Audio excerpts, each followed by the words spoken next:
Hi, I'm Chip Beaman, and this is Julia Schoeffling. We're the founders of the Halp Network. We use our voices to connect and educate key players in the entertainment industry. And this is our episode of LipRoll with Valerie Morehouse.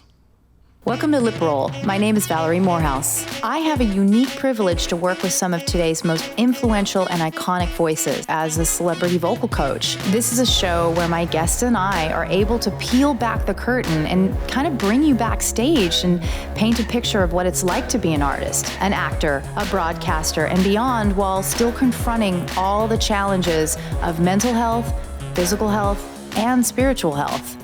Welcome to LipRoll. Well, welcome to LipRoll. I'm your host, Valerie Morehouse. And I'm your co-host, Ella London. Hello, Ella. Hello. Can you believe it? We just crossed the 50 episode mark. That is so crazy. So what we thought is we really want to hear from our listeners. Yeah, and so what topics and segments do you want us to cover, right? Exactly. We want to ask the listeners that question for sure. Yeah, so head on over to our Instagram. It's at LipRoll Podcast, and DM us your ideas. We want to kind of get some fresh things going here, and we're really excited to hear from you. We can't wait to hear, so let us know. And our guest today co-founded an amazing company called the Halp Network. Yes, that is Halp, not Help. They connect people in the audio and voiceover industry, from casting and production services to workshops and education. Between them, they have almost 50 years of experience and have worked on so many projects we'd be here all day.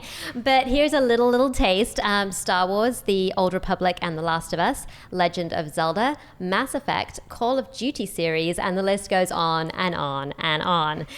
They are Julia Schoeffling, welcome. Thank you. And Chip Beaman. And thank you for joining us today on LipRoll. Thank you. Excited to have you. Yes.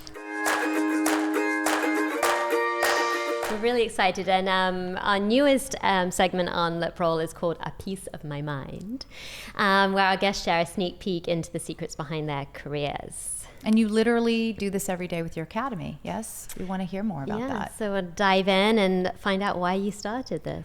Well, several years ago, Julia and I have worked together for many, many years. And when we were working together, we found that we were talking to a lot of freelancers who were coming into our offices and, looking for work. And we were desperate to try and help them out.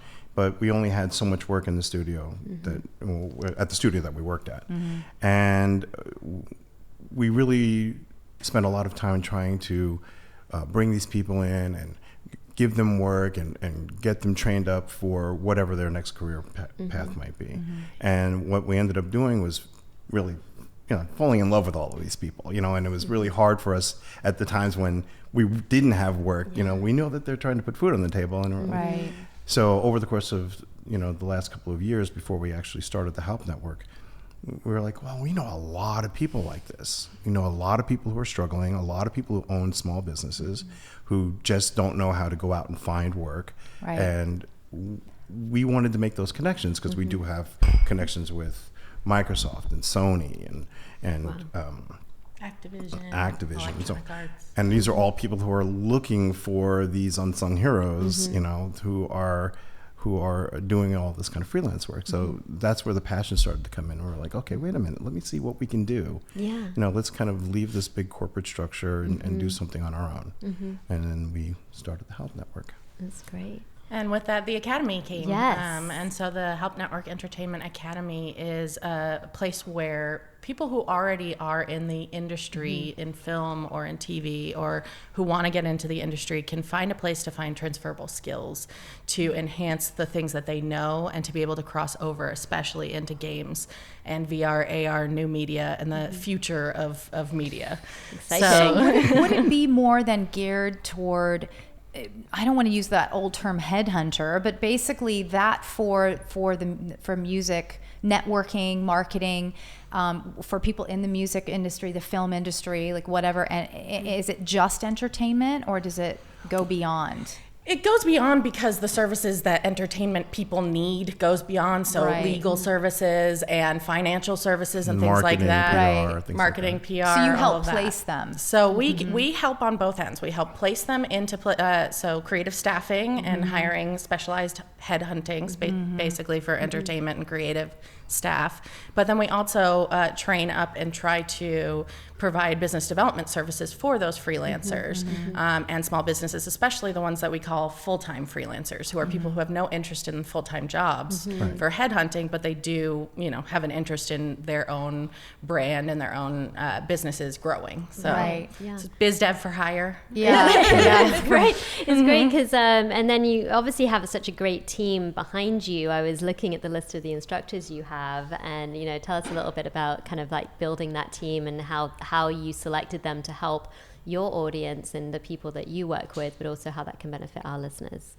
Well, one of the things that we found is that over the course of time, we've kind of weeded out the ones that aren't really good, and really glommed onto the ones that are fantastic, right? And those are the ones that we continue to hire. And we find that they have expertise in their area. They've been doing it for a very long time. And like Julia said, they don't necessarily want to go out to the conferences and, kiss babies and, shake hands. They want to, they just want to do the work. So we've talked to those people and say, listen, why don't we continue to hire you. We know that you know your job, and we know that you know other people who you trust. And that's how we started building the network of people. That's our teachers, that's our resources, our partners, the people that we call the collective, the ones that are closest to us.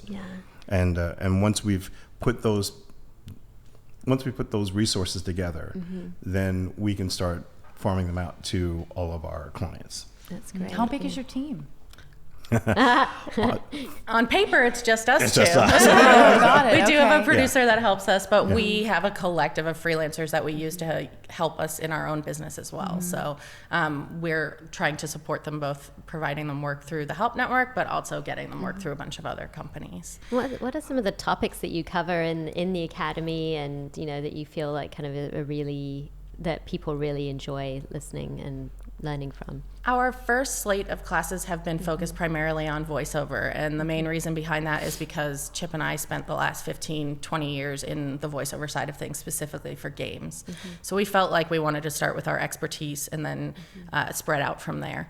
All of the teachers that we hire are people that we've worked with directly on actual projects. They're not just teaching people. They are actively casting projects. They're actively directing projects and producing projects. So that's kind of how we get our people into the teaching jobs, is that we know that we've worked with them on an actual project, that we can trust them in a teaching position as well. Do they do, so would they then do it live or online? Do you offer both for At people? the moment, no. We only have in-person classes right now. We are looking at opening it up to some online classes and having some of those options, but we're really focused on quality right now, and we don't feel like we can expand it out in order to give the class participants the best experience. So we're limited to 10 seats right now, which a lot of other classes in town, they range from 12 to 15.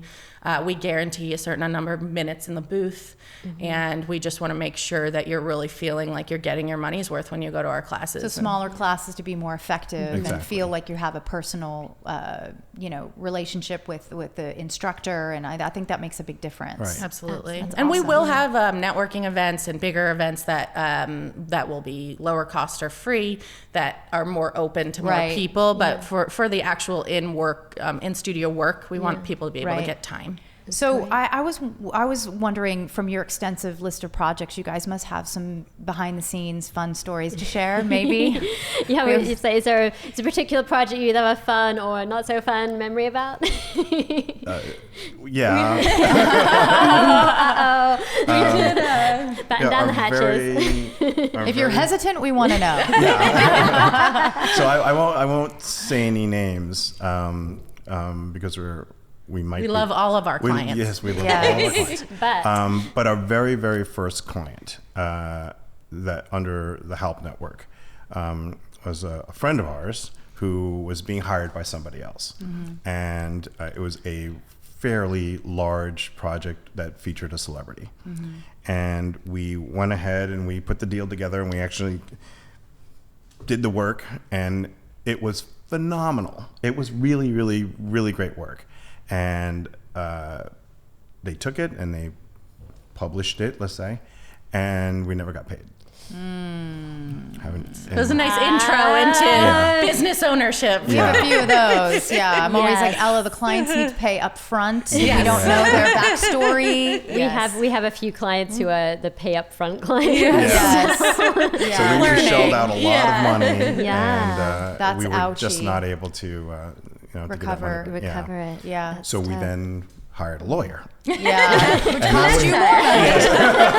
Luckily, the lawyer's my friend, but we do have a lawyer on staff now who is actually fighting to get us the money back and that kind of thing. So. It's just it's so sad that you have to do that. I mean, come on. I know. You know what I mean? It's just really.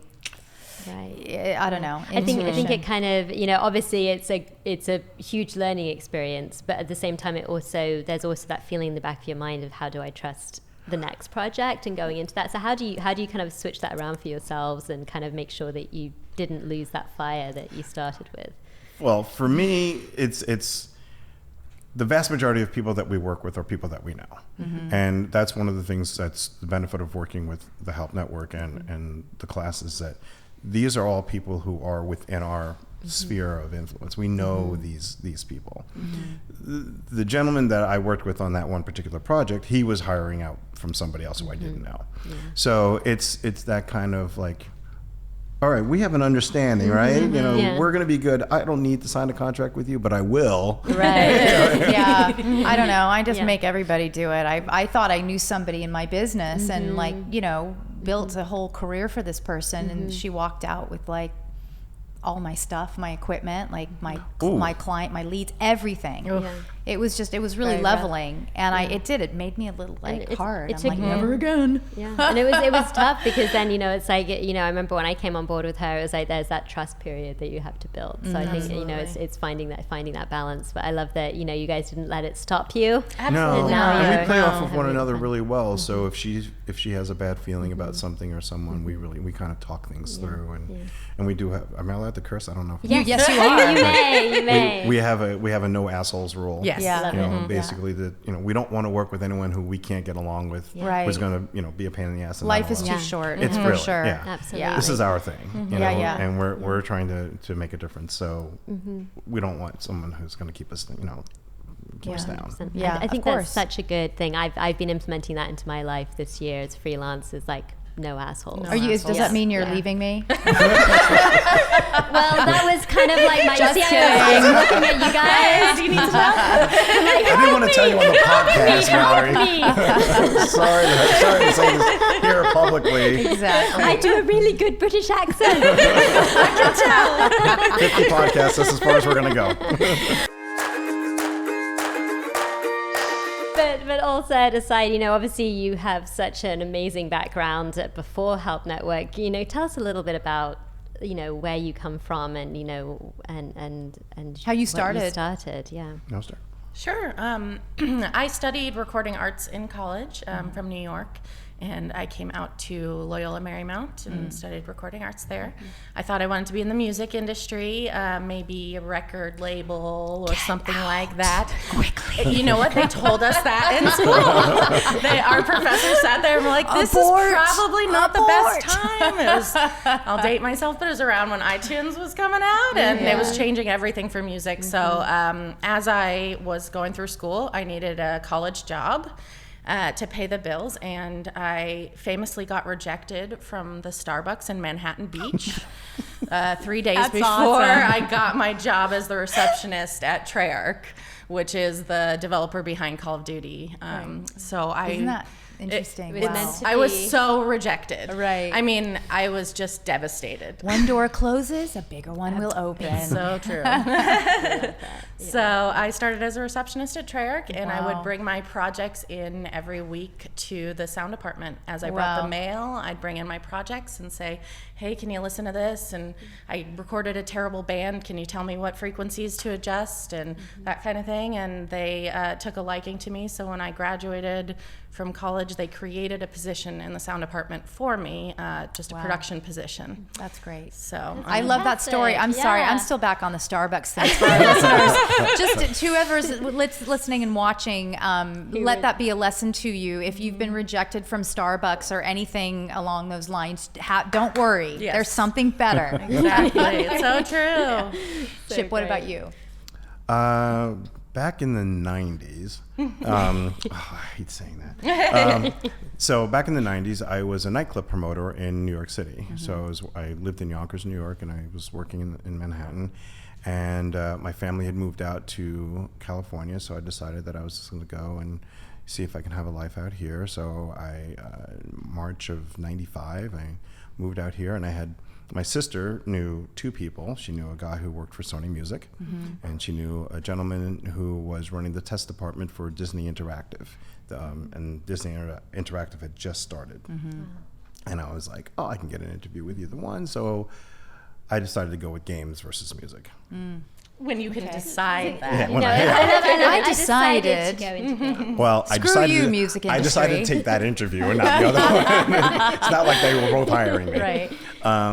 So I started off as a tester working in Disney Interactive's quality control department. And I did that for several years. I became an associate producer, an assistant producer, and then a producer and a project manager. And I spent about, I think it's 7.5 years at Disney Interactive before I was asked to leave. It was a layoff. It was just a layoff. It's all good. We've all been laid off. The rejection story. Yeah. It's like, do we need therapy after this? No. So 7.5 years there. And then I went to work for a publisher called THQ, and I did that for about 2.5 years. And then I went to a company called Sound Deluxe, specifically Sound Deluxe Design Music Group, which is a large post-production audio facility in Hollywood. And I spent some time there, almost 9.5 years, as their director of new business development and voiceover services. And I did that for a very long time, in which was the time when I met Julia. I hired her to come in and work for us at Sound Deluxe. I forgot, what was your title? I can't even remember what I had. Voiceover supervisor. Okay, the titles are very important. It was. What does it say on my business card? To date myself. That's all we used to use as business cards, right? I love that. So after that, it was, like I said, 9.5 years, a couple of years with Julia, and then Sound Deluxe shuttered, and she and I decided that we were going to go over to Formosa, and we started Formosa Interactive together. We were employees number 5 and 6 of what is now 6 years later, almost 300. Wow. Yeah. 6 locations. They're a powerhouse, but we left last year because we felt like we wanted to do what we're doing now. You want to do your own thing too. Yeah. So it comes with a big price, but the grass is greener, I think. Just running your own, having control and running your own thing. But I'm curious to know how you came up with the name. Help me. Well, this is very Help me understand. Chip and I really bad. Chip and I have very different sensibilities. When it comes to pretty much everything, we're on the opposite sides of the spectrum. I love that. It works really nicely for a working relationship.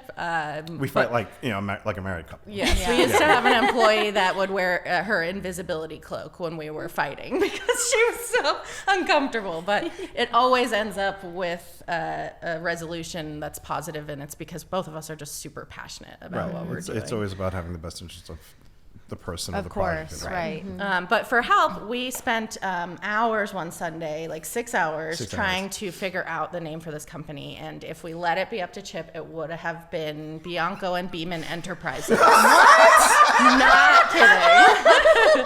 I'm loving Okay, this. so I want to defend myself here.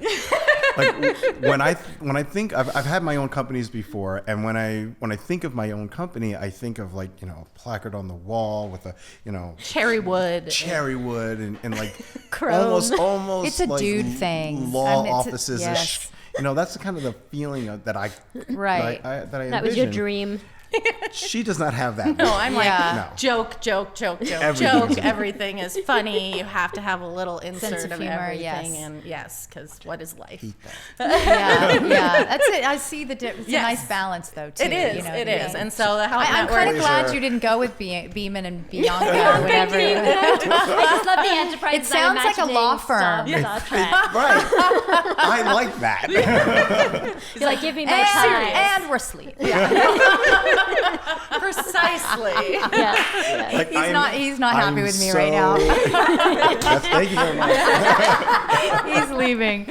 No, but I've always had that kind of mentality of like I've always been the business guy. Yeah. I do, Thank God. I do Microsoft Project and this is He brought to you reads by a lot of contracts. I do a lot of contracts. It's all fine. So I always think in that terms, but she is much more the creative, and I'm happy that she's doing it. So when we were sitting, So Halp just came from we wanted something like collective or a network, and we wanted something that was familiar, but also maybe a little humorous, something that could apply to especially the nerds of the world, because a lot of our clients are in games and VR and future technology, and so Halp was something we kind of stumbled on for like what's the generic term for, or the LOL speak for help. Millennial term. So there's for no, help. It's not really an acronym for No. anything. It's Not just at all. help, But I help. like that you think that.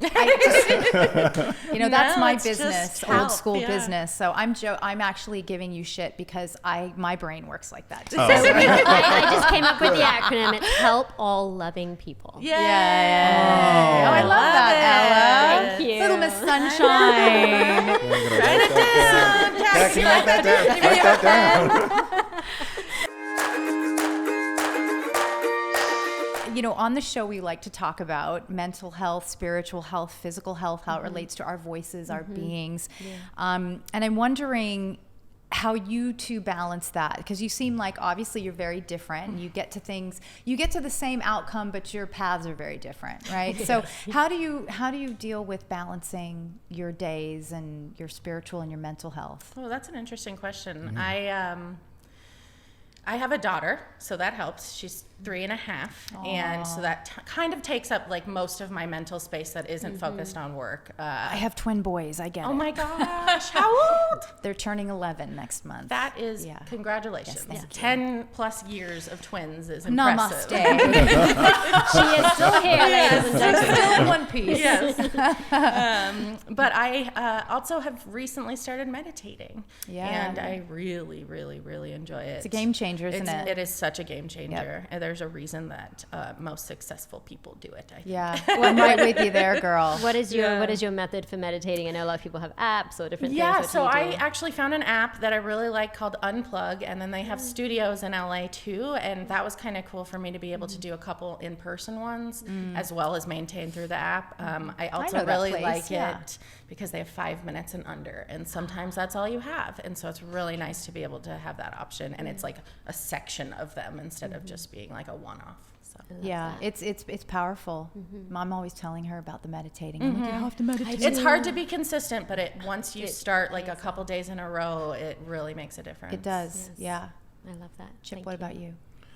Well, I wish I really need to think about meditation because it's Therapy too. Yeah. Therapy. But yes, We therapy. knew there was some therapy that needed. Yeah, every week, hour of therapy. It's a chance for me to kind of like just expunge and get it all out. And then every morning, usually, almost every morning, I take about an hour before I really dive into the day to either I walk on the treadmill or I take a walk around the block or I go sit in my living room and I have no TV, no stimulation. No stimulation, I don't have my phone in the Social room. media, yeah. It's just my way of kind of getting centered.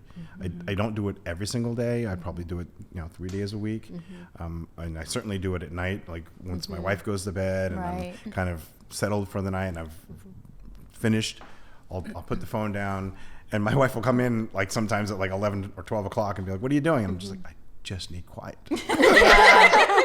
just go back to bed. Yeah. I have the same relationship with my husband. It's like I go upstairs, he's downstairs, like I just want to watch my show. Yeah. You know, I can't even come into the kitchen. I have to get something to eat, and he's like stops it and waits. I'm like, I'm going. Oh my God, you have to stop the show. Do you do that? Because the couch is in the back, so just see his head, and then there's the kitchen, and he just I'll just see the back. He just stops the show, and he waits for me to leave and go back upstairs. Because you're making noise. Yeah. I'm trying to be quiet. No, it's like the pitter patter. It's like too much. It's too much. That's awesome, though. I do think that's super important because I know for me, just handling 2 kids and handling my business and a career, it's more and more challenging. And I found now I'm in my late 40s, I've found it to be even more difficult. Yeah. And I have to pull myself back to that center. So I think it's really important, obviously, to have the energy that you need to work and run a company, run a business or whatever with a child or with children. It's tough. Yeah. So I'd love to hear you both have your thing. Get to the meditating. We have a similar, it really will. I'll send you the app. It took me a while to break through, but it's worth it. I will say that I also, most weekends, and she knows this, most weekends I go and play golf also. Yeah, oh, that's very... Yeah, and it's very zen. It's very quiet. It's very relaxing, and there's sporadic moments of terror. I know, right? Frustration and beers. Get in the hole. And beers, yeah. So what's new for the Halp Network? I know there's is it Game SoundCon? Yes. Right. So for coming up. I don't even remember the dates. October 29th? October 29th and 30th. It is our second year curating the dialogue and performance track for Game Sound Con. So it's a game sound conference for all things audio for games. It was primarily focused on sound design and music for a very long time. And when Chip and I became Freebirds, one of the first things we did was approach them about helping them do a dialogue track, because we felt like it was a crime that there wasn't a focus on dialogue for games. It's a huge aspect of game development that just goes unspoken about. And so last year we curated the first round of 2 days, and now we it's like are 10 sessions and panels and things like that. and we're just finishing up curating that as well. So That's October awesome. 29th and 30th. We've got Where is SAG-AFTRA that? involved, and so they're a part of it as well. It is at the Millennium Biltmore downtown. Oh, wow. In LA, yes. Very nice. And then, of course, I can't not mention Westworld's Yes. VR Big experience day, that you yeah. casted for. That's So great. yes, I just finished, or we just had Westworld Awakening release, which is a VR experience based on the Westworld IP. As with many things that we do, I worked on this almost a year and a half ago, but I haven't been able to speak about it. And actually, they never announced it until they announced it was coming out. So I really didn't even know if it was going to make it to the screens. And it is, and it'll be in VR arcades around the country. So places like the Void, and I'm not sure if it will be there specifically, but those types of arcades, as well as you can download it on Steam and PC. That's really cool. awesome. So let us know how do we can find our you? audience find you? How do we find you and find out more about you? TheHalpNetwork.com. Super simple. The Halp. See, what would you have done, Chip, if it was that long name? It wouldn't be in The or- Bianca and Beaman Spelling it wrong. Enterprises LLC Incorporated. Well, while we were sitting there that day, we actually had, what was that, a website where you can check the names? Oh, Namevine, yeah. So you right. can check Yeah. all the things Yeah. to make sure they're available. They're It's very available. smart to do. Very smart to do. And of course on Instagram at the Halp Network. Right. So And on that Twitter group at the Halp Network and on Facebook at the Halp Network. Wow, you really got that consistency going. Yes. Yeah. But we do use HalpNet as our emails, so you don't have to type that whole Keeping it Oh, simple. I love appreciate it. that. Thank you. Thank you so much. Gosh, Julia and Chip, thank you so much for joining us today on Thank LipRoll. This has been really fun. Yeah, it's been great learning more about what you do behind the scenes, and of course, learning is a constant road. Yeah. And thanks so much for listening to this episode of LipRoll with Julia and Chip and the founders of the Halp Network. Yay! Yay. Thank you very much Thanks so much for for having having us.